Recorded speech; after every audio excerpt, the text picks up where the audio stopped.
সুধী সজ্জন ভাগবত ভক্তবৃন্দ প্রতি দৃষ্টি আকর্ষণ করে বলছি, বাংলাদেশ, ভারত, বহির্বিশ্বে সকল গুরুভ্রাতা এবং শিষ্যবর্গগণ আগামীকাল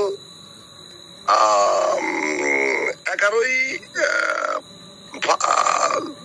আশ্বিন মনে হচ্ছে না, 11ই আশ্বিন কেমন, 11ই আশ্বিন রবিবার হরিয় মাধবাচার্য সম্প্রদায়ের ধারক অদ্বৈত পরিবারভুক্ত বলি পাবনবতার শ্রীমন শ্রী মহাপ্রভুর সম্প্রদায় ভজন আদর্শ প্রসারের পরিপূর্ণ ধারক 108 শ্রীমৎ শ্রী হরিদাস বাবাজি মহারাজের মহাপ্রয়াণ তিথি।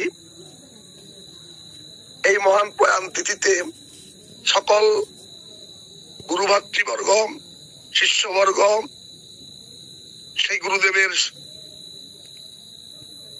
কৃপা স্মরণে সবাই এই দিনটি একটু ভাগবত কথা এবং জপাদি হরিনাম সংকীর্তন যতটুকু একটু ভোগ রাগ স্থানে স্থানে সবাই উদযাপন করে যাওয়া অবশ্যই বাঞ্ছনীয়।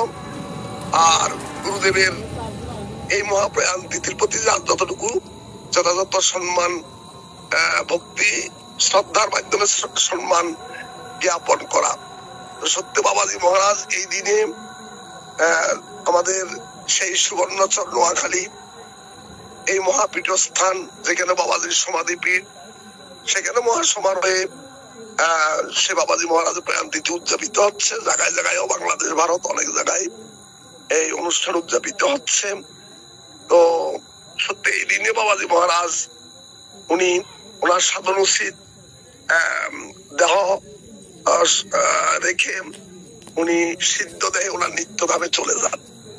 কারণ সিদ্ধ মহাত্মাদের মৃত্যু হয় না, শুধু শুদ্ধ ভক্তি আদর্শ জগতে প্রসারের জন্যই মহাত্মাগণ ভগবানের নিত্যধাম থেকে আসেন, আবার নীলা শেষ করে যথার্থ নীলা শেষ করে ওনারা নিত্যধামে চলে যান। সাধনে ভাবিয়ে যাহার সিদ্ধ